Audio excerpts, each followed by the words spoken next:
ನಮಸ್ತೆ, welcome to ಕುಸ್ಮಾಸ್ kitchen. ಇವತ್ತು ನಾನು ಮಾಡುತ್ತಿರುವ ಅಡಿಗೆ ಅವರೆಕಾಯಿ ಸಲಾಡ್. ಇದಕ್ಕೆ ಬೇಕಾಗಿರುವ ಸಾಮಾನುಗಳನ್ನು ನೋಡೋಣ ಬನ್ನಿ. 1 ಕಪ್ ಸೌತೆಕಾಯಿ, 1 ಕಪ್ ಟೊಮೆಟೊ, 1 ಕಪ್ ಬೇಯಿಸಿರುವಂತಹ ಅವರೆಕಾಯಿ, 1 ಕಪ್ ಈರುಳ್ಳಿ, ಅರ್ಧ ನಿಂಬೆ ರಸ, ಸ್ವಲ್ಪ ಉಪ್ಪು, ಸ್ವಲ್ಪ ಕೊತ್ತಂಬರಿ ಸೊಪ್ಪು. ಮಾಡುವ ರೀತಿಯನ್ನು ನೋಡೋಣ ಬನ್ನಿ.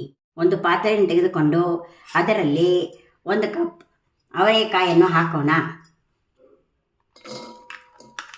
ಟೊಮೆಟೊವನ್ನು ಹಾಕೋಣ. ಕೊತ್ತಂಬರಿ ಸೊಪ್ಪನ್ನು ಹಾಕೋಣ. ನಿಂಬೆ ರಸವನ್ನು ಹಾಕೋಣ. ಹಾಕಿ ಚೆನ್ನಾಗಿ ಮಿಕ್ಸ್ ಮಾಡೋಣ. ಅವರೆಕಾಳು ಸ್ಯಾಲೆಡ್ ರೆಡಿಯಾಗಿದೆ. ಇದಕ್ಕೆ ಬೇಕಾದರೆ ಸ್ವಲ್ಪ ಚಾಟ್ ಮಸಾಲವನ್ನು ಹಾಕಿಕೊಳ್ಳಿ. ಮಾಡುವುದು ಸುಲಭ. ಮಾಡಿ ನೋಡಿ, ತಿಂದು ಸವಿಯಿರಿ.